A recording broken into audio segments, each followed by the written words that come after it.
В Амге прошла 36-я спартакиада педагогических работников образовательного округа Заречье к 105-летию Республиканской организации Общероссийского профсоюза образования и столетию образования Якутской ССР. Последние 2 года из-за пандемии коронавируса спартакиаду не проводили. И вот в этом году Амга вновь встретила участников соревнования. Участники соревновались по 7 видам спорта. Это волейбол, полевая стрельба, настольный теннис, шашки, настольные игры и спортивное ориентирование. В борьбу за медали вступили 5 команд из Мегино-Кангаласского, Амгинского, Чурапчинского, Усть-Алданского и Татинского улусов. По итогам всех соревнований уверенную победу одержала команда Мегино-Кангаласского улуса. На 2-м месте Амгинский, а на 3-м Усть-Алданский улус.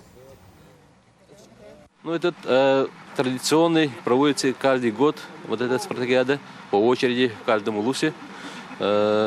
Наши работники очень ждут данное мероприятие, потому что это не только спортивные соревнования, это встречи коллег, друзей, это обмен опытом, приезжают молодые спортсмены, которые впервые участвуют, также есть спортсмены, которые участвуют постоянно.